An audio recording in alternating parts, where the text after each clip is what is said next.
We are Introduction. live. Dick, we're live. Good afternoon, everyone. My name is Richard Kubek. I'm chair of Abraham's Table, and I want to welcome you to the last of our 2020 programs. And applying the adjective last, the 2020, is a very happy thing to do. This has truly been an honest, horrible year. Interestingly, the Times had a story today that the scientists now think the first COVID case may have been in December. And it was last December, it seems like 2 years ago, but it was last December that we hosted a program about gratitude. And maybe a year ago to this day, actually. It was an in-person program, obviously. And one of the questions that came up in this otherwise upbeat program about gratitude was, what do we do when there's suffering and there's pain and there's nothing to be grateful for? And little did we know what was about to befall all of us. So that led us to our April program, where we explored with this panel, wonderful panel, we've invited back for the third time. We explored the question of how our faith was helping us to cope with the suffering of COVID. Very powerful program. And one of the coping mechanisms, obviously, is prayer. So that led to our June program on why do we pray? And that in turn has led us to tonight's program about holiness. So we'll be introducing that in a few minutes, but I do want to say a few words about our upcoming program. On January 17th, we're going to be hosting our annual Martin Luther King Interfaith service. It will be virtual.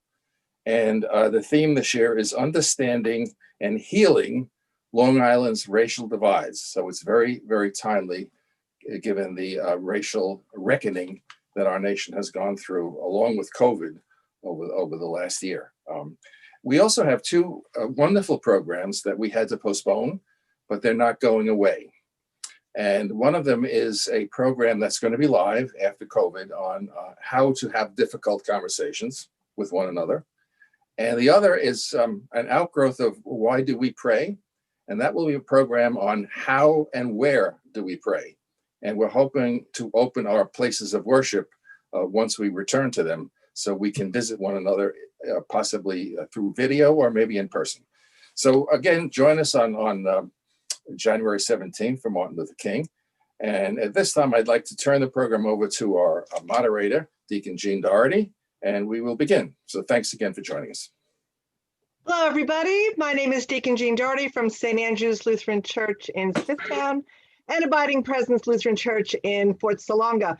Before I introduce our panel, I did want to just direct those that have not joined us before to abrahamstableli.org, where you can find our past events, our upcoming events, and also our email. So if you'd like to share your own email so you could get communications from us, you can go to our website for that further information.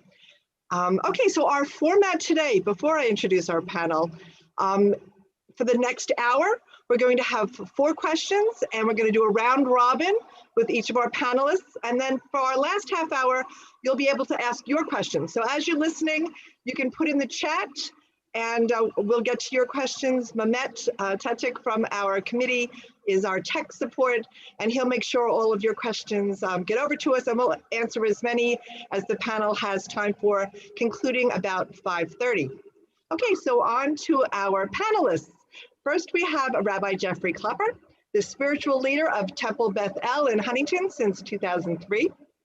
We have Dr. Zuleyha Kolak, a professor at Columbia University who teaches Turkish language and Islamic literature. She's also affiliated with the Islamic Cultural Center of New York, and especially the one that we have located right here in Ronkonkoma. And we also have Reverend Kate Jones Cologne, a spiritual leader since 2011 at Setauket Presbyterian Church. Many of you have seen them before. We welcome them back, as Dr. Kubek mentioned. And we will get started with our first question to the rabbi. Uh-oh. Here we go. In your tradition, how do you define holiness, and what is it that makes someone holy? So first, let me just thank Dick Kubek for Abraham's Table and welcoming us all back. Dick, I kind of thought when you were talking about bring us back a third time, third time's the charm, or maybe the idea was, maybe this time we would get it right. I'm not sure. But I'm so excited to be a part of this program and to be with these amazing colleagues that I even feel like I learned so much from the two of them. So I'm grateful to be here. And Jean Dougherty, look forward to getting to know you as we go forward. So the question at hand, holiness. It was so interesting to have this question raised, because I know it's a word that's often used in religious contexts. And the truth is that even now, after the question being raised and starting to look through, so many sources and biblical texts and commentaries, I still struggle to be able to define in words what holiness is. It's almost because, maybe it's because it seems like a difficult thing to attain, especially in human life. But, for me, of course, looking through the lens of the Bible, and especially the beginning of what, some would call the Old Testament, or what we would refer to as Torah, those first 5 books, there's actually, it starts with a commandment, a point in the book of Leviticus where God's speaking to Moses and says to tell the people, you shall be holy, for I, God, am holy. Okay. Kiddushim tehiyu ki kadosh ani Adonai. All right. So we start there, and it really does very little to explain to us what does that mean. It sounds like we're being told that God is the ultimate figure of, or example of, or emanator of this thing called holiness.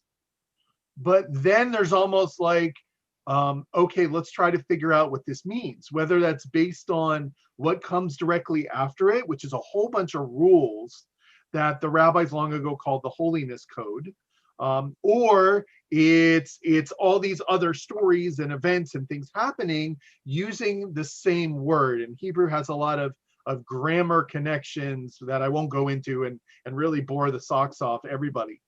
But every time this word kadosh is used, does that give us any clue? And I think it's kind of difficult to narrow it down. With one exception, in Judaism, what has come out of it is this sense of, okay, so holiness, God, we're supposed to be like God, but obviously we can't be God. Only God can be God. So what does this mean? And what Judaism sort of came to was this definition that really has been helpful for me, of that maybe we can't define what holiness is, but we can see it juxtaposed to things that are not holy. Okay, it's almost like 2 categories. There's the stuff that's holy, or holiness, and there's the stuff that's mundane, like everyday things. Okay. So the example I know I used with this group, and I'll mention, it's like when you have an object, it's just an object.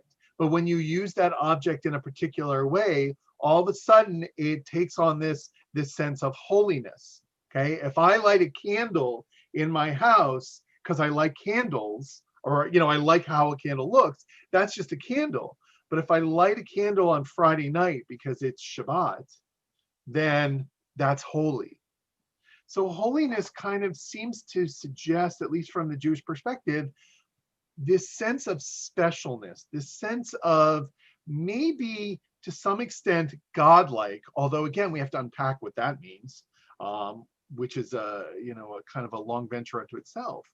But maybe it's that it's this idea of things that are raised to a higher level of specialness because of a mindfulness that we bring to it, that brings us either closer to God or closer to an understanding or feeling that God's here with us, that there's divinity close by. So that's kind of a nutshell, and obviously we'll unpack more, but I would say that when it comes to Judaism, it's that sense of holiness is this way that we can bring God into the regular world, and have divine mindfulness, often through objects or feelings. Thank you, Rabbi. Professor, how would your faith tradition define holiness? First of all, I would like to welcome all and just to express my gratitude to be here with us again. I still remember the excitement and the energy that we had in the last event on gratitude. So I'm very grateful to be here as well. So when we think about holiness in our tradition, I think the first concept that we need to work on is wholeness, because the revelation or the message that we received is a message that has come to all. Like it's a continuation of the message, as it is in Judaism, as it is in Christianity. At different times and at different parts of the world, we kept receiving the message from the source, from the creator, from the divine. So that wholeness is one aspect of holiness. Like the message is coming from the source to us all. So there is a divide between us as created beings and he, the divine, the creator, the holy. And these two categories, I think, help us to understand the divide and where we are and how we reach the divine. So the term itself in Arabic comes from the root of Quds, Ka, De, and Se, similar to the term that Rabbi used. And so it means pureness. So to reach our original pureness, we come to this world with our, pure, essential, being. And then this is a potential. We are pure, but it's a potential at the same time. So in our journey of life, we try to strive our best to be connected with the holy, divine. So, and also at the same time to blossom the seeds that we have as pure in ourselves. So not to disrupt, not to destroy, but keep it, preserve it, but, make it better every day by being connected with him. So, the concept of sacred and holy are two concepts that are very similar to each other.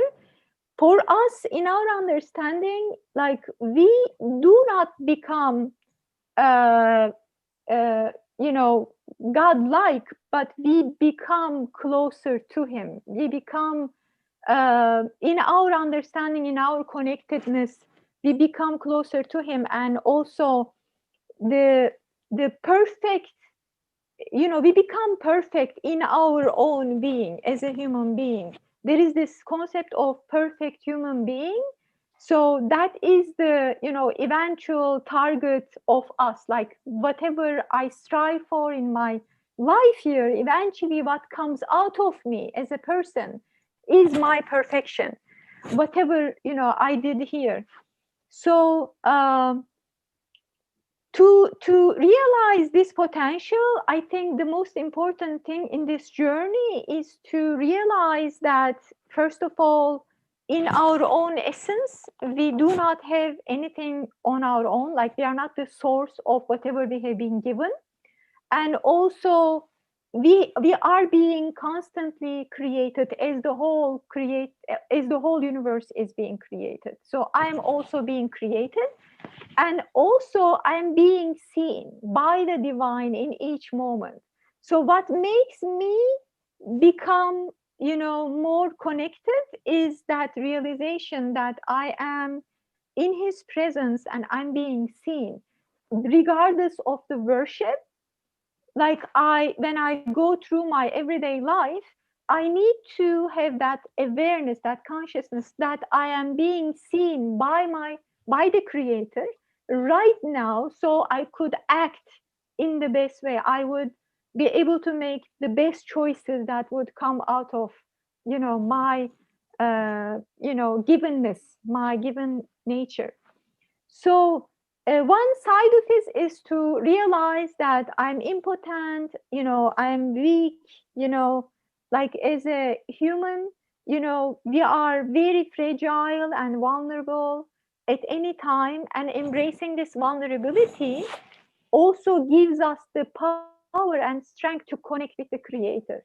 So the seed, the essence of it is to realize and embrace our own vulnerability. And I think during these times, this is the probably the most understood concept with the situation and the COVID situation right now. We feel it every day. We remember it every day. It is a constant reminder to us, and we need to seek this refuge for protection from the creator.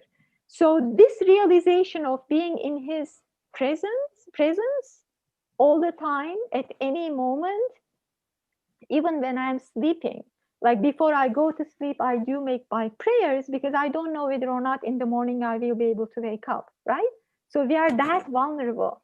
But that keeps us in connection with him. Our needs, our vulnerability, our weakness, that keeps us connected with him. And the belief in our tradition is believing in the unseen. We don't see the creator, it's unseen, but we believe in him because we witness his creation here in this world. We are a witness, and we witness the creation in here. So this holiness, becoming holy in our understanding, is becoming closer to understand that I'm in his presence all the time, I'm being seen all the time, and I'm responsible for my actions, not only for myself, but also for my community. Like, what do I do with this awareness? Like, what do I do with this understanding that I am here being seen by the divine at any moment? And how do I act with this responsibility? How do I reflect this in my social life? Thank you. Mm-hmm. And Pastor, defining holiness, what say you? Well, let me also just say what a joy it is to be here together with all of you. And I want to thank Abraham's Table for continuing to provide these opportunities for conversation, and especially for continuing to provide the three of us the opportunity to get together and talk, because it's just so much fun, as well as just I learn so much as has been said already, but it's a real opportunity for us to just, stop and think about these things that, this topic in particular is one that has given me time or provided me with some time to just, think about and reflect on this concept that, we use all the time, and I think don't really have an opportunity to kind of dig into as much as we'd like. So I appreciate this opportunity to do that. I think the other beautiful thing about these conversations is that you hear so much commonality among what we all say. And so the benefit I have of going third is that you're going to hear me affirm a lot of what has already been said by my colleagues just a few moments ago. And so I thought I think there's a couple of things that I've been thinking about as we've been talking. One is that the meaning of holy is theological and not moralistic. And so I think you've heard that already in what we've been talking about, that it's really rooted in our understanding of who God is and our relationship with God and what that means for then who we are and how we try to live, rather than a moralistic kind of notion that, we're that holier than thou kind of connotation that sometimes it gets used. So Zuleyha was talking about purity, for example, and I think we'll see in that in our conversation today, all of us talking about, seeking kind of to be more closer to who God wants us to be, that notion of purity. But I think it's not, when we talk about holy, this sort of moralistic concept of purity that sometimes gets thrown around. So that was just one thing that I've been thinking about in terms of definition. And I think that's important because, as we all affirm, human beings reflect both the goodness of God and, we're made in the image of God, but also this sinfulness of humanity, our vulnerability as we were just talking about. And so being able to understand holy in the real context of both those things is kind of a challenge.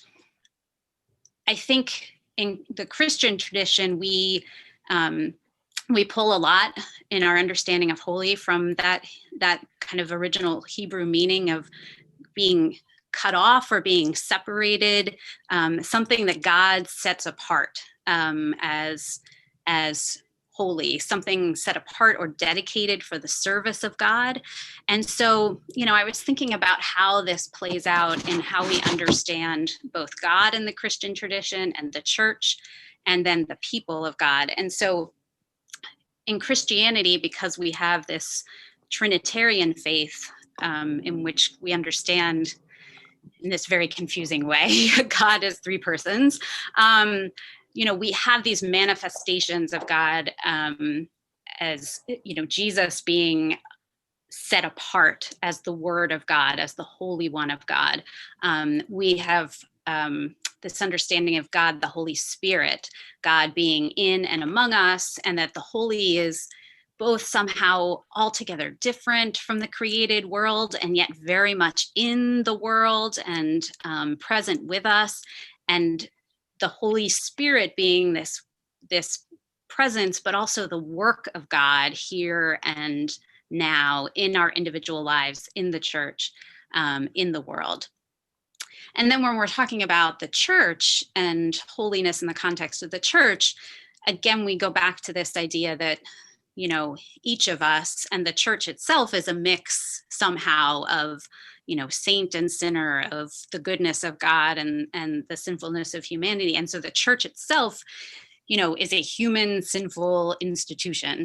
But because we see Christ as holy or God as holy, we think of the church as holy in the sense that it is set apart to bear witness to Christ's holiness, to God's salvation, God's liberation in the world.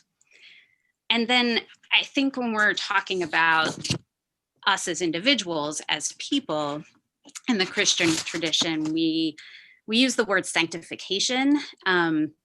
And this is really Christian action. This is, the idea that God's love and forgiveness sets us free to live righteously, to live in right relationship with God and with the world. And so this idea of sanctification is sort of freedom to make holy, to be set apart by virtue of belonging to God and transformed by God in a way that is not conformed to the world, that asks us to live differently than sort of, the world because of our relationship with God, but at the same time is not otherworldly, is not fleeing the world, but very much like living in the world in this way that God is calling us to be. So there's a theologian, Shirley Guthrie, who has said, holiness means a protest against the ways and claims of the world, but it still means to be living in the world and acting out that holiness in the context of the world. So there's this constant kind of like understanding and what it means to be holy and holding all of those things together. The last thing I'll say is just, I think we understand holiness as kind of costly. that it's nonconformist, that it requires some sacrifice, that there's an opposition to the status quo. It requires risk. It requires protest, giving up in really specific ways, giving up attachment to money, being against violence, loving one's enemy, all those attachments of the world. In a way, holiness is something that asks us to, to stand in protest against those things that are inconsistent with God. So. Thank you. You all gave us a lot to unpack there. So maybe we can tease this out a little bit to give everybody a chance to think a little bit more about it. Rabbi, how about some examples of holiness? Well, there's a lot running through my mind right now, just as I'm even, as I was listening. Certainly there are those things that we see and recognize as holy, and maybe that's a differentiation from holiness, like holiness perhaps being that sense of self being holy. But the reason why I say there are items that are and rituals that are holy, like I mentioned that candle, right? A candle is a candle is a candle. But if I'm lighting the candle on Friday night and I'm saying the prayer that acknowledges that this action I am taking is not just a regular lighting a candle, it's being done as a means to acknowledge that Shabbat, the Sabbath, is starting, that's holy. So it's taking something rather mundane and raising it up to having that deeper meaning, and maybe having that stronger connection. That I always hesitate to use the term higher sense, only because the thing that really struck me as I was listening to all of what we were saying is a lot of this is grounded in a very strong theology. And, I wonder for the people who are watching, because, obviously we don't see them. So for somebody whose theology perhaps is not so clearly defined, or they're struggling to try and figure out what sort of theology rings true for them, this idea of holiness seems so much, maybe seems further away. But that's why I say, the nice thing, I guess, as I look at it through my Jewish eyes is, whether in Judaism, theology is a little bit more, or I should say less defined, depending upon certainly whether you are more observant or more traditionally minded or more progressively minded. But the reason I say that is because even the person who is not sure of their own connection with God can still see the holiness in lighting a Shabbat candle, right? And again, there's a whole variety of actions that we would identify as holy, and really what makes them holy, like I said, the lighting the candle. I'm just lighting a candle, but because I'm shifting it in my mind and mindful of what I'm doing, and that I'm doing it for a reason. And for many people, because whether it's because God commanded it, us to do it as Jews, or whether it's because it's the ritual that we have done. And that could be the lighting the candles, it could be the prayers that we do at specific times, whether it's during the Sabbath, or one of the things when Dr. Kolak mentioned that notion of going to bed and not being sure of, hopefully you're going to wake up in the morning, totally ringing true with Judaism. The first prayer you say when you get up, because what would you normally do? You get up, you go to the bathroom, you do, your morning routine. And in Judaism, no, getting up is a holy thing. So, the traditional among us would say, Modeh ani lefanecha, this prayer that says, thank you, God, for waking me up in the morning and putting my soul back and giving me that opportunity for a new day. So that's the thing, is I guess it's these examples of holiness are using rituals for sure, but being mindful to be able to take something that's just a regular action and raising it up. And in those moments is when we can feel that kind of holiness. You know, again, you might like candles, but if you ask, you know, sitting at the, I'll give one more quick example, sitting at a table with family is really a wonderful thing to do. You know, God willing, we'll be able to do that some point soon, you know, have more people at our table. But if you're sitting at that table and among the things on the table, again, from a Jewish perspective, are matzah and bitter herbs, and there's a Seder plate, and you have a Haggadah, the story, and you're telling it together, that's not just a meal. That's a Passover Seder. That's holiness. Those are those rituals and the stories and the being together. So I think that, you know, in Judaism, those are the examples, is when we take something that's regular and we realize, oh, no, this is something special. This is something more. This is something related to God, like however you want to, you know, say those terms. Professor, do you want to comment on anything the rabbi just said, or share your own examples of holiness? Yeah, I would like to share a verse which is, you know, which talks about and responds to this question. It says, "Say, O believers, we have believed in God and what has been revealed to us, and what has been revealed to Abraham, and Ishmael, and Isaac, and Jacob, and the descendants, and what was given to Moses and Jesus, and what was given to the prophets from their Lord. We make no distinction between any of them, and we are believers in submission to Him." So this example is actually giving us so many other examples as well that we can all come together and share. So this wholeness in the tradition, like the, you know, the continuation of the message through different traditions, and also at the same time being able to benefit from the wisdom of each tradition.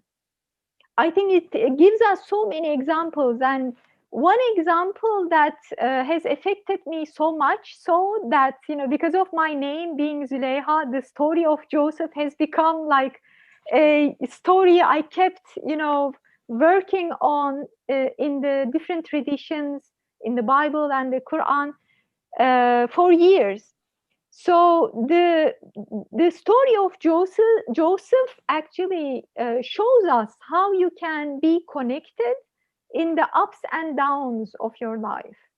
So what is very much distinct in his story is that even in the depth of a well, or when he was sold as a slave, or when he was the sultan, you know, the minister, and the rule, you know, when he was the rule, you know, he was connected all the time. That's the gist of the story. After working on him, you know, on the story for years, that's my conclusion. Like, he is such an example of, you know, being connected, being holy at all times, like turning each moment into a holy moment by being connected to the Creator, to the, you know, by being aware that this is not something random.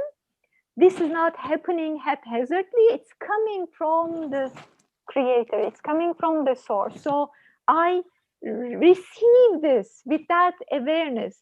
You know, when you think something is coming to your way haphazardly, like randomly, like, you know, you are tempted to say, why me? You know, why me? People say this a lot because we don't realize that it is sent on purpose to our way, so that we get our lessons, so that we can relate, so that we learn from that. So his journey and his connectedness, I think, is a very good example. And also towards the end, the verse says, we make no distinction between any of them. This is also present in some prophetic traditions as well, that, the companions of the prophet ask him, about other prophets, and he says, do not make any distinction. And how do we understand that? What does that mean? I think one way of understanding it is that the message that comes to us through different traditions are so rich and so deep that make no distinction, just benefit from whatever wisdom you can find in each tradition. So from that perspective, I think the examples, the models, because they are archetypes. The prophetic examples in the Revelation are archetypes for us to relate to them. It's not a historical story that we learn, what happened in the history, but we relate to them. It's an archetype. Everything in the story has a part of it. I can be in that. I can be Joseph at sometimes. I can be, in his shoes. I can put myself or realize my position in this situation as he was in the depth of the well, when there is no way you can connect with the rest of the world. There is only one way you connect with the Creator, and who is the most powerful and most compassionate. So what matters for us to be in these situations is the prophet Jonah's example talks about the same thing. He was swallowed in the belly of a whale, right? There is no way he can connect with the rest of the world. Nobody can hear him. It's dark at night and he is in the middle of the sea. Even if he would scream, nobody would hear him except the Creator. And he makes this prayer, and it's interesting because his prayer doesn't make any request. It just says, oh God, I am weak, I'm impotent, and I have no power over everything.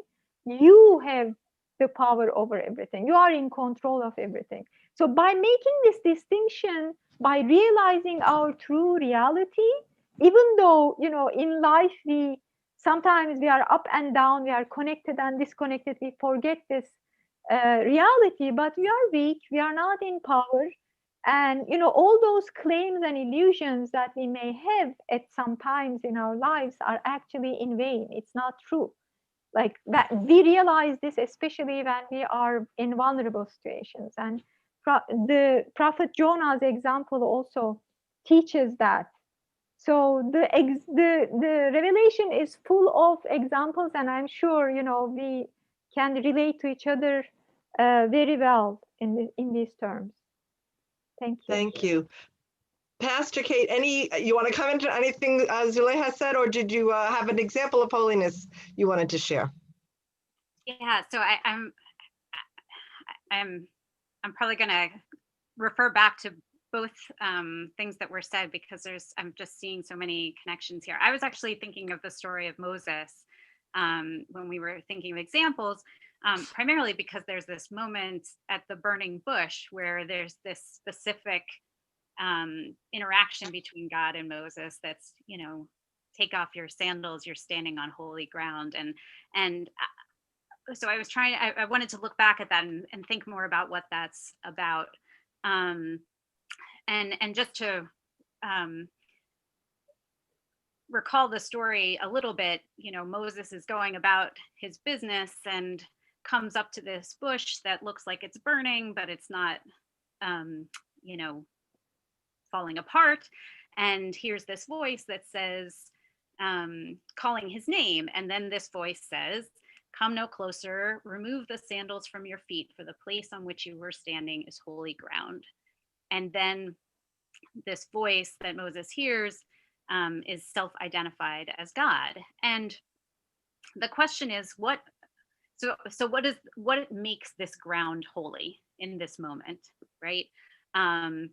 What turns it from a place where Moses was walking a few minutes before to a place where he has to honor this tradition of something holy, something we respect, requiring us to take off our shoes? What is that transformative moment?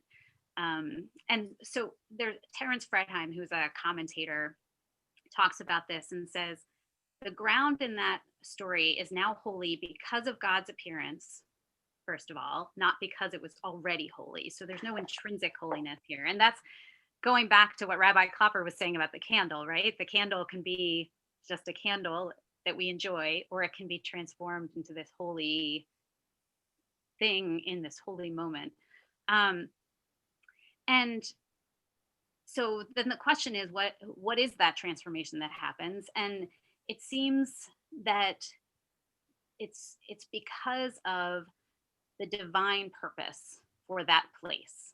And so again, just picking up the threads of what has already been said here, the divine purpose for that candle, or for the table that's been set, the elements that are on it, and so it's what's interesting to me about it is that it seems to be more than just divine presence that makes something holy, but that it's that purpose set in it, that that there's been something set apart for this place.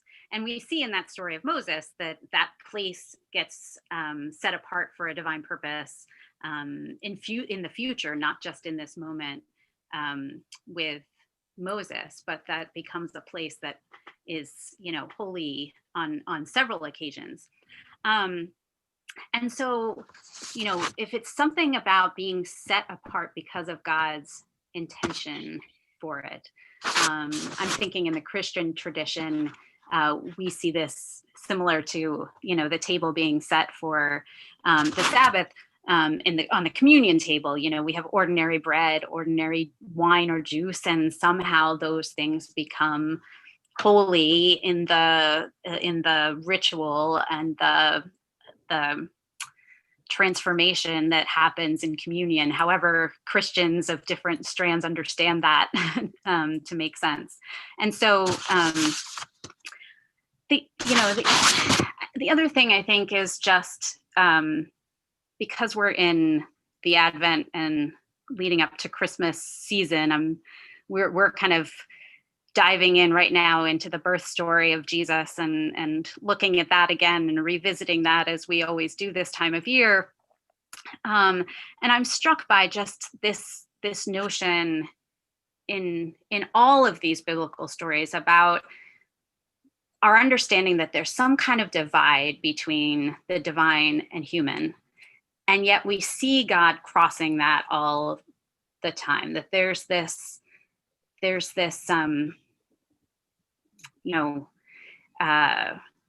almost, some sense it's almost an apocalyptic, like breaking of that barrier, that divide. I'm a big Marvel movie fan. And so if anybody knows what I'm talking about, it's like Doctor Strange when he does his swirly thing and all of a sudden the dimensions break open, right? Like there's something in this moment of holiness about that divide being shattered. And so it's capturing both these very real world stories with ordinary people and God giving purpose and intention to both those people and places and objects and all of those things. Before we move on to our next question, there was a church that just burned down in New York City. I believe it was yesterday, and so horrific. So I just wondered if you could just briefly touch on the idea of a holy space, which Pastor just brought up, and the fact that we can't all be worshiping the way we maybe traditionally have, and how do we find holy space amidst this time? So Rabbi, what are your thoughts on that? Well, so I have to say, first of all, I may never look at Doctor Strange the same way again. And if I could maintain that Marvel movie connection, look, I know that for a lot of people, that association of holiness flows strongly with the place of worship, as if that is, for many people within a faith community, that becomes their sort of lens of holiness. Whatever happens through the lens of my faith tradition, and especially the place where my faith tradition happens.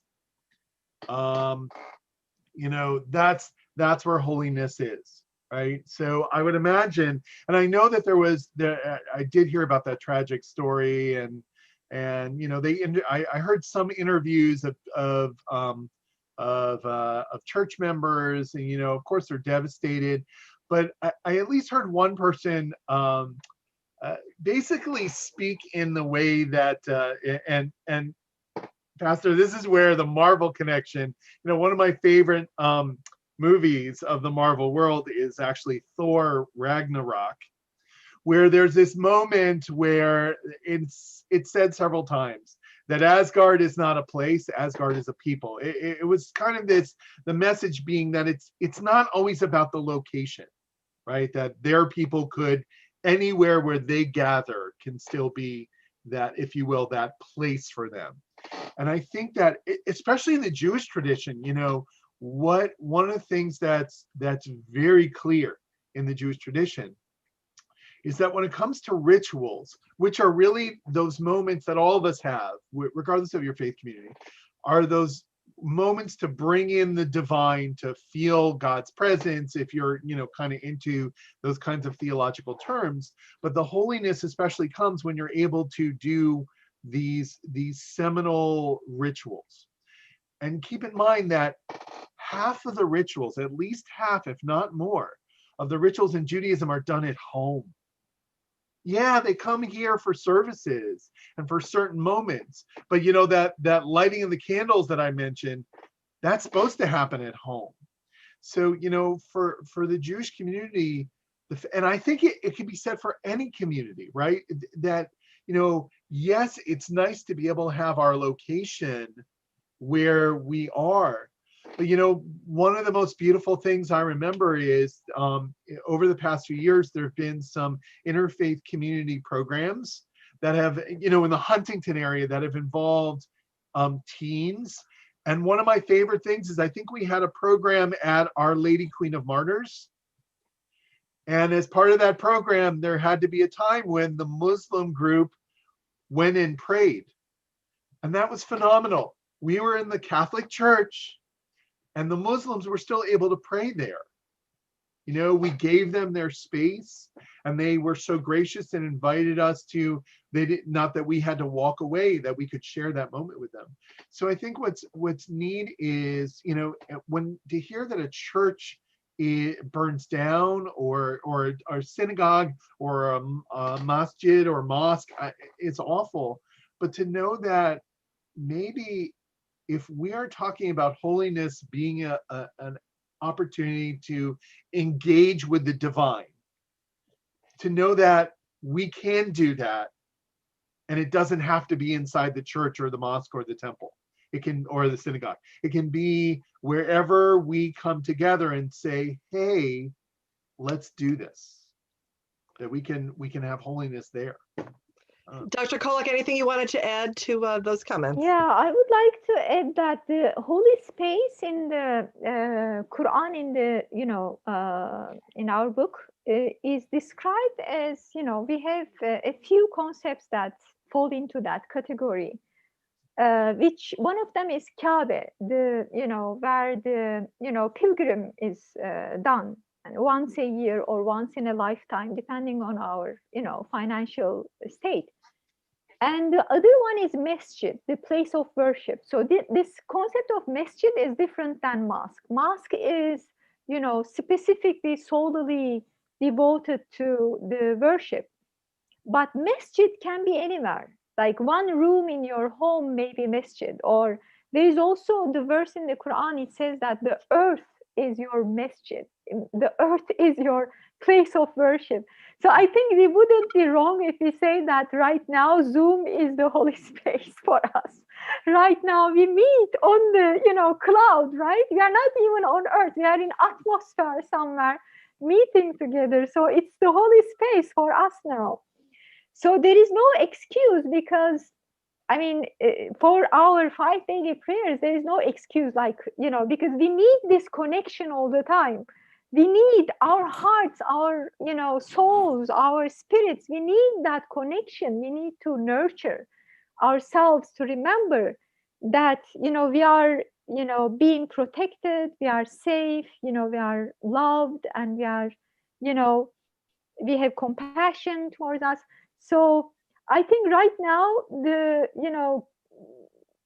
21st century concept of holiness is, Zoom or cloud, let's say, more generally. Thank you. Just to remind the viewers, if you have any questions, you can pop them in the chat and we'll be asking our panel. But Dr. Kate, anything you wanted to add to Holy Space before we move on? I just, this Middle Collegiate Church and its standing in New York City is so powerful. I mean, the loss of their building is really, it's just one of those gut things that you can imagine. The devastation is hard to even comprehend.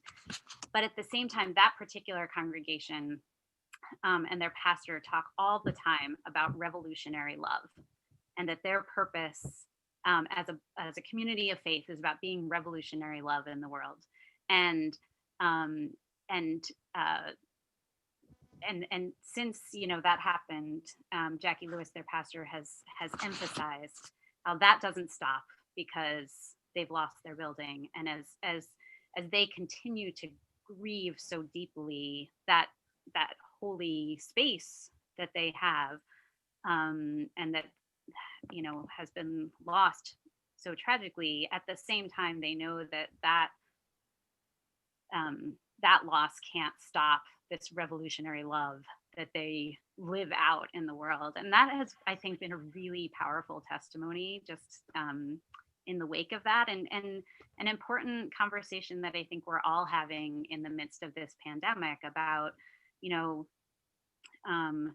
we've been saying likewise that the church is not a building. It's, the church is, the language we use is the church is the body of Christ in the world, but it's, we're all saying the same thing, that it's living out our faith in the world. At the same time, recognizing that our spaces do have taken on this holiness, that we call them sanctuaries, or, for a reason. And, if you ask my kids, who will tell you that every vacation they feel like they spend more time visiting, sanctuaries or synagogues, or, in different places that we travel to, I'm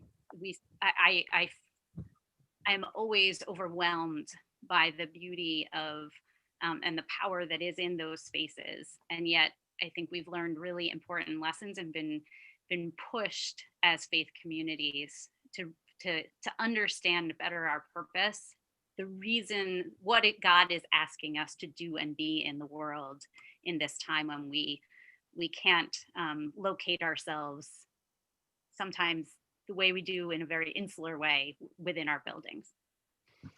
Thank you. Hopefully Abraham's Table will be able to visit each other's worship spaces in the near future.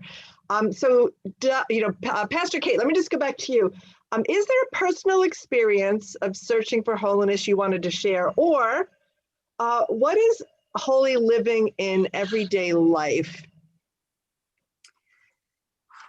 Well, as I was thinking about this question, I thought of just two things. And the first kind of connects to what we were just talking about. So I'll start with that. And that's a sort of theology of place. And this is something that's always interested me, probably because I moved around a lot as a kid. And so I've become aware of how I look for the holy in different places, right? But one expression of this comes to us from Celtic spirituality, and that's the idea of thin places. These places where that distance or boundary between heaven and earth collapses, or the divine feels particularly close. Some people describe this as an encounter, especially of the holy and the created, or the natural world. I can think of specific hikes I've taken, for example, where I feel this profound sense of holiness, but also, in places and experiences and moments where I've encountered people doing God's work. So, I'm recalling an experience that I had, witnessing volunteers in a soup kitchen and seeing that very much as kind of a holy moment. So this idea that there can be places and that where we have this moment of encounter with God that somehow helps us see the intention that God has for us. The second thing I was thinking about is just vocation, and the idea that that holy living in everyday life is very much connected to our vocation, no matter what it is. So, I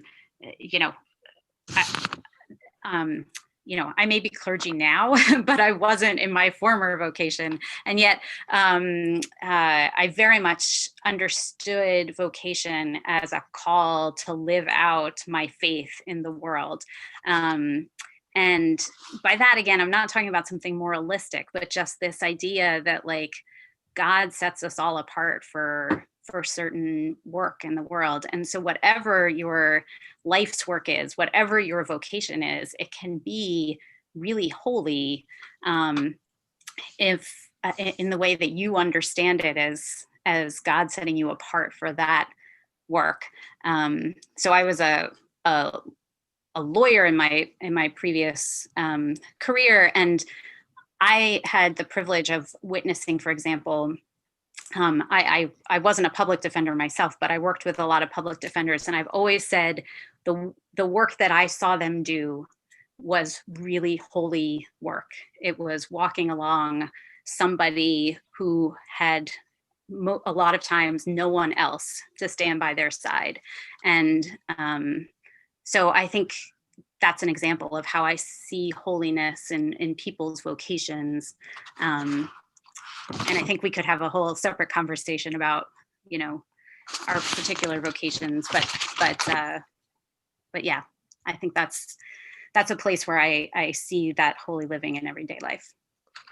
Rabbi, how about you? A personal experience of searching for holiness or holiness in everyday life? Well, as you sort of said the question today, and as I listened to the first response, I actually had a very interesting memory pop into my head. When the talk of like previous life. Now, in my case, I didn't have a previous vocation, but being a rabbi was not the dream I had when I was a kid. I mean, it wasn't like, ooh, I want to be a rabbi. It was sort of a conflagration of different events and different things that brought me on this path, if you will. And I can point to a reluctancy when I was at the cusp of making the decision, am I going to go to rabbinical school or not? And one reluctancy I had was this idea of being seen as the holy person 24/7. Because you know what? I like to sit on my couch and watch a basketball game or a football game. I mow my lawn.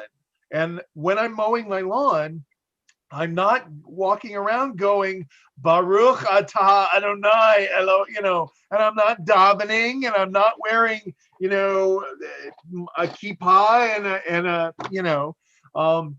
and I think sometimes the perception, especially of clergy, is that's exactly what they do. And I've said this before, my kids have seen me in my Elmo pajamas. I mean, so this sense of 24/7 holiness was actually an obstacle to me. And then I guess that's the thing is, again, through the Jewish eyes, the one thing that became very plain to me or obvious is you can't have that expectation. Because, again, if the definition of holiness to some extent is connected with being divine-ish or somehow emulating God-esque or at least, this idea of there are things that are just regular, and there are things that are holy, like set apart. Then what that means is there has to be those times when things are just regular, when mowing the lawn is just mowing the lawn. So that actually was kind of a powerful thought for me. Especially, again, I spend a lot of my day not praying, but doing things that I need to do. It's computer work, or it's calling people. And sometimes there's a holiness in there. And sometimes it's just, I need to, fill out some paperwork because there's something that, needs to be fixed, or whatever it is. So I think that's it. It's like recognizing that there definitely are holy moments, that are moments of holiness, might even be a better way to put it.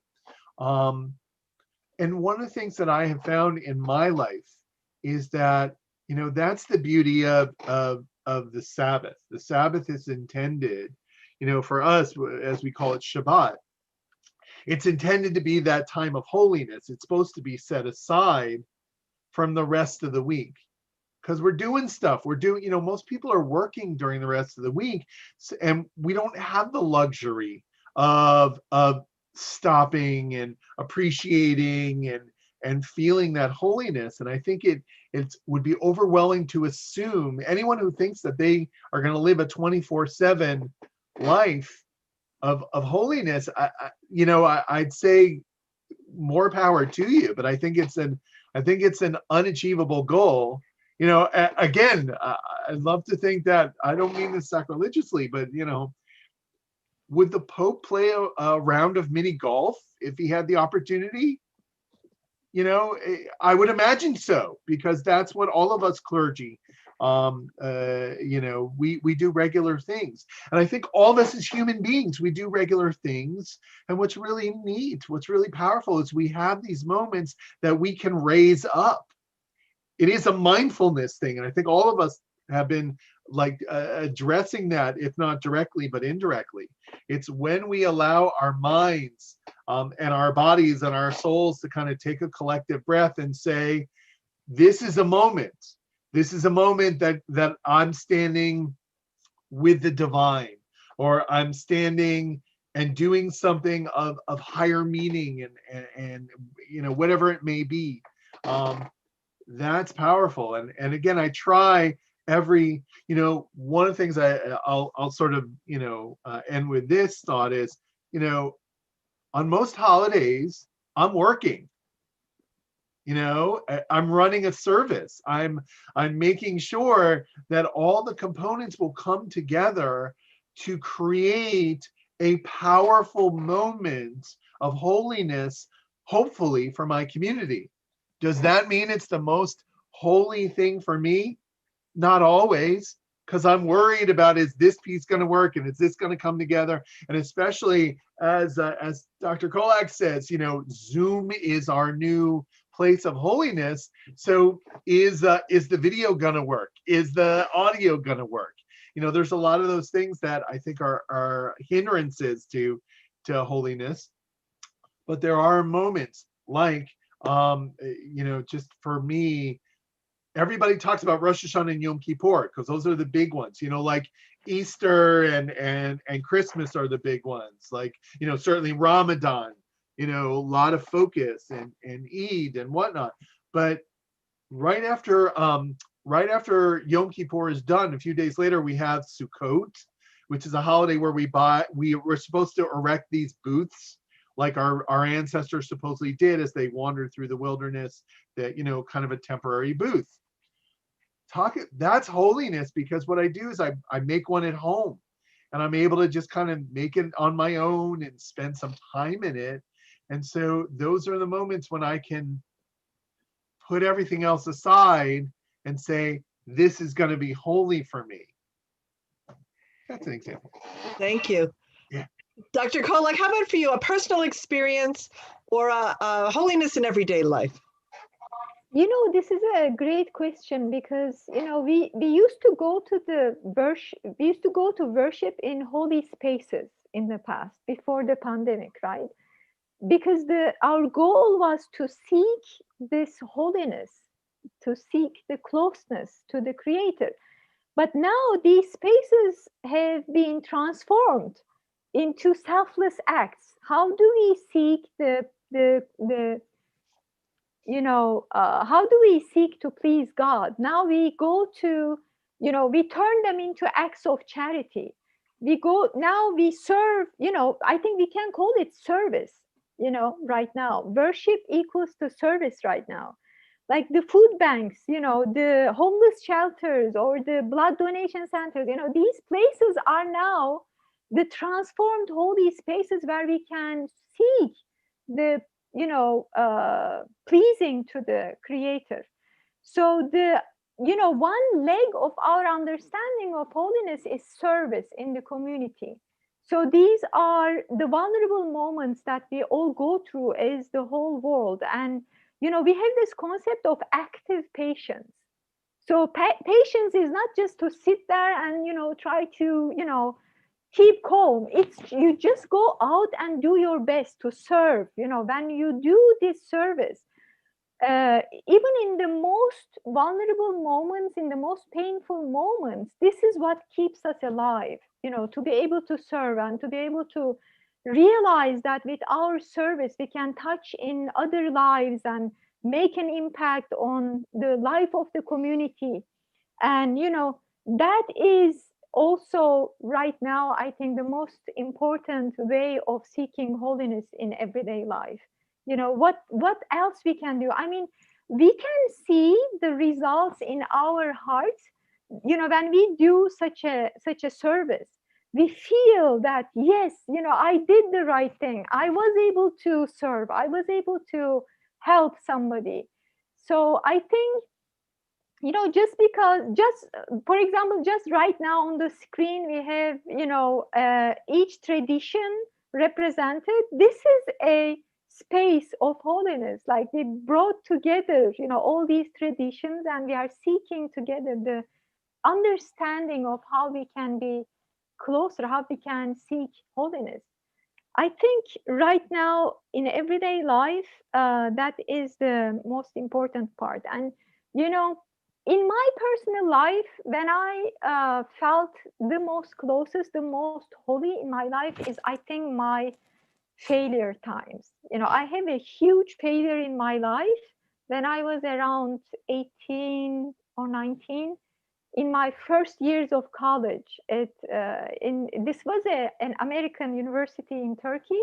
So this was my first college experience. I was a freshman, and I was so much, excited about reading and reading and reading about, these, it was a search for meaning for me. So nothing mattered after high school. Nothing mattered except, understanding and making sense of the world. And that year, I remember I didn't go to school, even though it was my first year at college. And then at the end of the year, this was a prep school for English. And after that year, 2 years actually, you take an exam, and that determines whether or not you will be able to continue on your education, because the instruction is in English. And I failed. This was like, I was the top student in my high school. This is the best school I could get into. And after those 2 years of just diving into readings and sharing all the time, I failed in going to my classes, and I failed in my exam. And that meant for me that I had one more chance, one more year to take one more time that exam, and I failed in that one as well. So that moment, I realized that it was a huge failure for me, the first huge failure in my life. But it made a tremendous impact on my life. Like, it was hard. It was really hard. Like, I remember the day I learned the result of the exam. It was very hard, but it made me connect with the Creator in a different way. It opened up a new way of submission to this thing, even though I worked so hard for 1 year, eventually to get this and pass this, it's a very rare opportunity for me. And then, I just failed.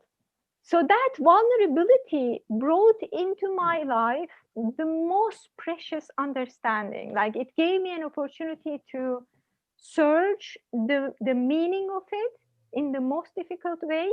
But eventually, I realized that, I was in the physics department there, and I realized that I'm, more into language and literature, and this is what I should pursue. And this is like a, lifetime opportunity given to me to search for my own passion. So, I think those are the opportunities that we find in ourselves, what makes ourselves. So I think in a way it is, in the same lines of finding yourself, because in our understanding, you need to know yourself to know the Creator, to get closer to Him. We need to know ourselves first, our own true reality. And this was my turning point, that I understood that to serve, the world, I need to be in a profession where I am with languages and, literature. And it helped me to bring together all my interests, actually, and, to combine everything. So the, Islamic studies and, the,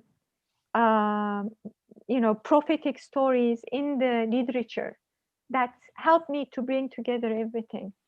And I think these times, the most vulnerable times that we go through, gives us an opportunity to realize this active patience by doing something, by helping someone in the community in the way it's possible. And, to be in the service, active service of the community. That is the seeking holiness, I think, in everyday life. Thank you for sharing that powerful story. Just picking up on this idea of community, Pastor Kate, is this idea of holiness relevant in our society today? And how can holiness have an impact on our larger community? Yeah, I think it really flows from what Dr. Kolak was just saying, which is I think there's this strong connection between holiness and justice. And, my sense of scripture is that God clearly intends for us, for this relationship we have with the divine, to involve a participation in God's work of justice, of peace, of love in the world. And, that's kind of where we find holy, holy moments, holy work. And it's a work we all share as people of faith.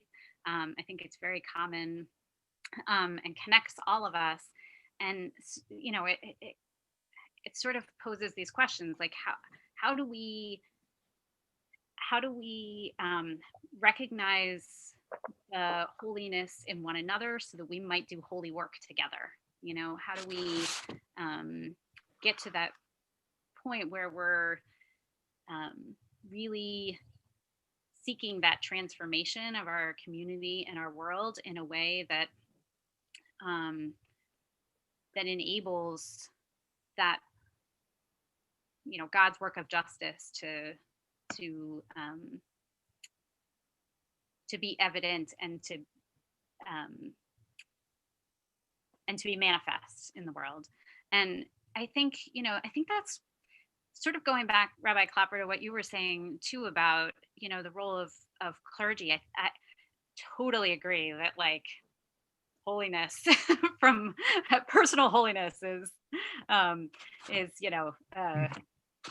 harder for me to achieve probably than anybody else. But I think the part of it, I guess I see the role of clergy is to sort of point to the holiness, right? Like to help us see where it is in the world. And so Dr. Kolak, you were just really, I think, pointing to something really important, which is it's where we are, working together to transform this world into something more just.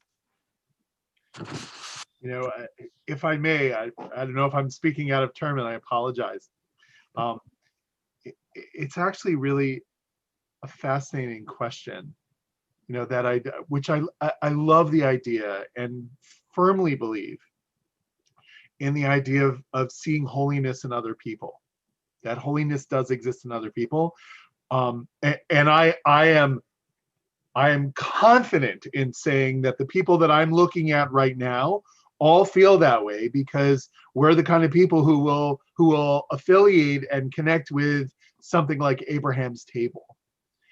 And I guess one of the things that maybe is a point of frustration for me is some of our co-religionists who will monopolize the definition of holiness to the point where they can define it away or out of other people.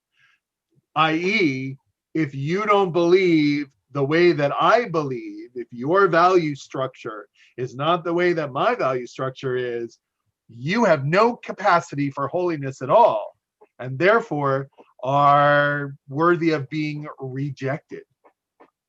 And it's like a frustration, you know. Obviously, this session is not about the divisiveness of the world that we're living in right now, but we know that it's certainly part of the backdrop.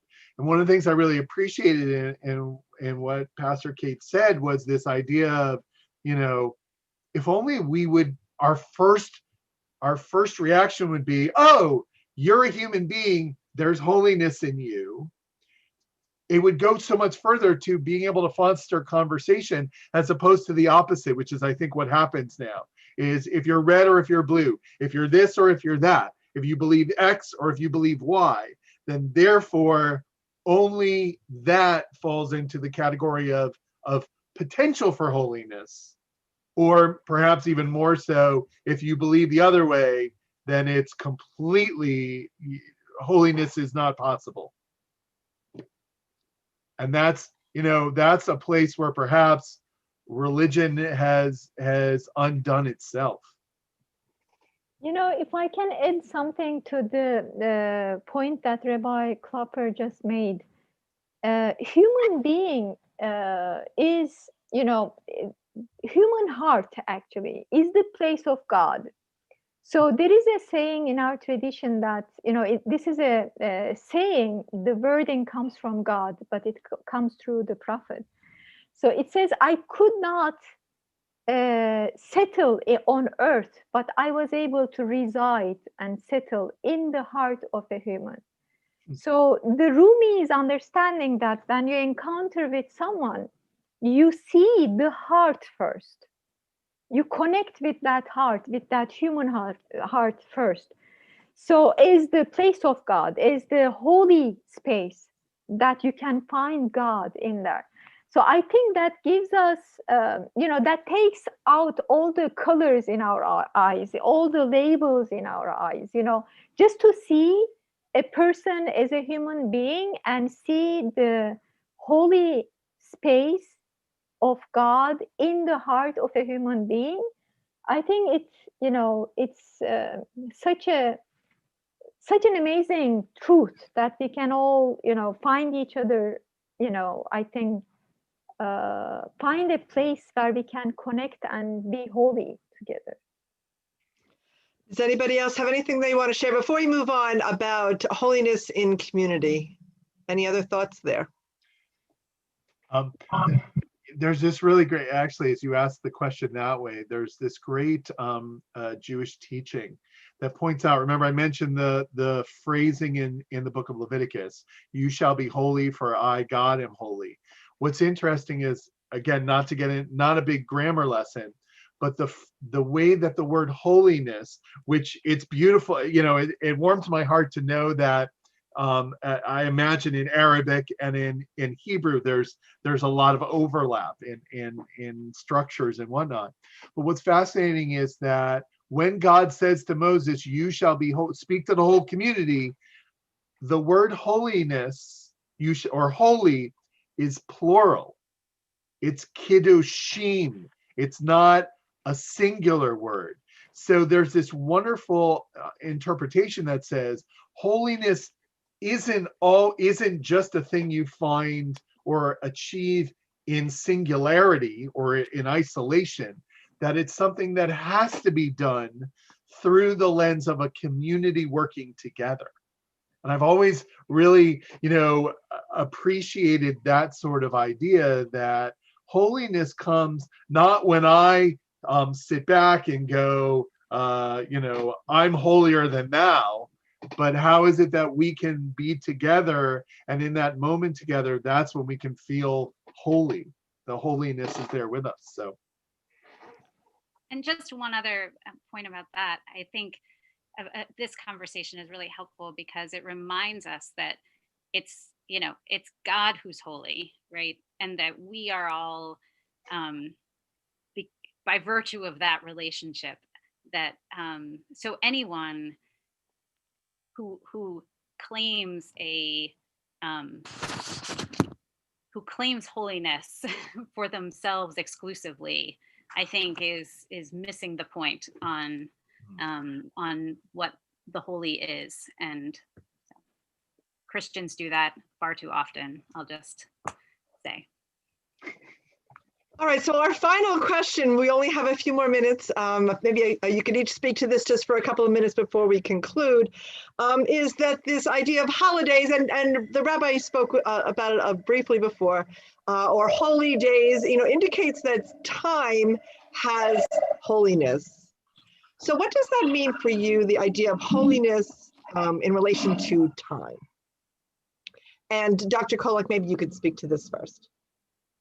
I mean, this is a beautiful aspect. I think we are looking into the time from a perspective of holiness. We can think of this holy times in each tradition. First of all, like Ramadan in our tradition, when the day before Ramadan and the day after Ramadan started is not the same, is not considered the same. Because when it started, it's like a breeze, you expect it to start in those certain hours. And then once it starts, you believe that everything you do, all the goodness, all the good acts, services, acts of charity, multiplied with thousands and millions, it's such a time that, you can, it is said in the Quran that it's the time that Quran was revealed. So the time isn't being created in the same way. It is a special time. It's like this opening up in the time, like a huge, channel for us to wholeheartedly submit ourselves and to connect with the Creator through our acts, through our fasting, through our worship. And we also have these holy moments through the prayer times that we have during the day. So there is a certain moment that the prayer time starts. So these 5 daily prayers times, such as, early in the morning, let's say around 6 or 7. So that time, when you look outside, you see that in the creation, there is a big change is happening. Like after a huge darkness, a light and a new day is starting. You see that there are color changes in the horizon, there is the birds are chirping and, active, they are started moving. So that moment is a holy moment, and you observe what's happening around you in the creation. And the prayer time is to reflect what you have received from that time, that holiness in the time, to the Creator, to say thank you, to glorify Him. So, and the prayer times, especially the beginning of the time, where you observe it so vividly, so alive, different than other times, like the evening prayer times, for example. Right now it's the evening time, and at the beginning you observe the color changes and everything, and you can, your heart fills with this blessings and thankfulness and gratitude, and then with your whole heart you can say thank you, God, for creating me in this moment and making me witness to these moments. So time is a very mysterious concept, I think. Sometime we get together and 1 hour, just like now, we are talking about holiness, and all these seconds and minutes become, enlightened and energize us to connect us to the Creator. That these enlightened moments in time becomes holy. So we turn them holy by our actions sometimes. There is this holiness that comes from God with these specific times, also in our everyday life, by being busy with actions that take you up to the Creator, that connects you up to the Creator again, also turns these moments into holy moments, I think. Thank you. Pastor Kate, holy time, what does that mean for you? I'm so moved by everything you just said, Zuleha, that I'm really percolating on that. Thank you. I think in the Christian year, we follow a liturgical calendar that kind of moves us through, different times of the year and helps us be attentive to what time is, what different times enlighten us to different stories, to different rituals, to different ways of connecting with God. And I think that's helpful. That's sort of like ebb and flow throughout a year. That and we even have a whole period of time in the Christian church called ordinary time. No one really understands what that means, except it's not Lent or Advent or but just the idea that that ordinary time is this holy time as well, and we find holiness in the ordinary. The liturgical calendar helps us to do that, and so I think it moves us through time that way. But of course, we have these specific, again, because Christmas is coming up, and that's on my mind. I'm thinking about all of the hymns that sort of remind us that night is holy in some way. And I think we all have those experiences of particular, as you're talking about, Dr. Kolak, particular being on the edge of, a prayer time or something that you just know is this holy space in time. And so Thank you. Rabbi, holy time, as we finish up here. I think it's really more of the same of what has been said before. It kind of doubles back on maybe how I address the candle being just a candle. A Monday is just a Monday, a Tuesday is just a Tuesday, a Thursday is just a Thursday, unless it happens to be Christmas Eve, when all of a sudden it's not just Thursday, it's a big day. Or if it's the day before Ramadan, or if it's the Rosh Hashanah that night, the Jewish New Year, or Friday night, it's the Sabbath. I think the beautiful thing about holy time is that's maybe sacrilegious, but time is a human concept, right? We're the ones who come up with this idea of time. And our time, of course, is limited.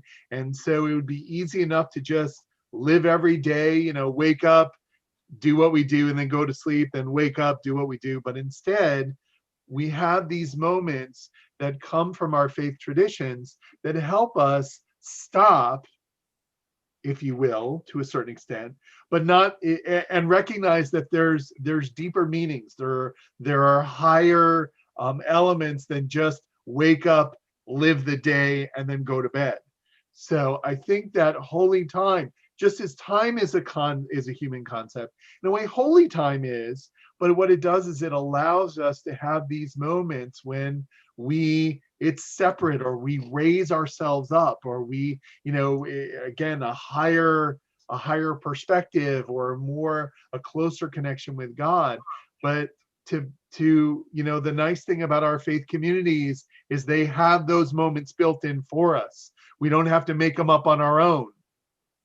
They have it as a structure. And maybe if it encourages us to me, the win is when people see those moments that are mandated by a faith community as a template to be able to find other moments in their lives, so that maybe next Wednesday, though it's not a holiday, you create a moment of exceptionalism, because and holiness in that moment, because you know what it feels like, what is sort of involved, in order to create and carve out that holy time. Thank you for wrapping us up in that way. Happy Hanukkah, which is your holy day coming very soon, a holy time coming soon. Kind of minor, but yeah. And unfortunately, we are out of time on the topic of time, but I want to thank our expert panels. Thank you to Mehmet for all of our tech support, and Dr. Kubek. Thank you all for joining us at Abraham's Table. Again, you can go to our website, abrahamstableli.org, for more information about our upcoming event. Join us January 17th, Sunday, for our MLK celebration, and that'll be at 4 o'clock. And Dr. Kubek, any final thoughts? Well, I want to wish everybody happy holiday and thank our panelists. This was fabulous. And during the course of the panel, you reminded me of something from my childhood. Christians are now going to get into the annual discussion about the holiness of Christmas and the secularity, the sacred and the profane, and Santa Claus and Christmas trees. And you reminded me, as I was listening, I was reflecting on my childhood when my parents put out cookies and milk to convince me that Santa Claus was coming. And the next morning, I must have been 4 or 5, but I still remember, like, it was gone and Santa Claus is real.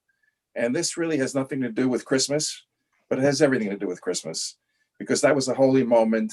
And I still remember it many, many decades later. And I thank you all for being holy. Thank you. Thank you all for joining us. Thank you for giving us the opportunity to share. It's an absolute pleasure. Thank you.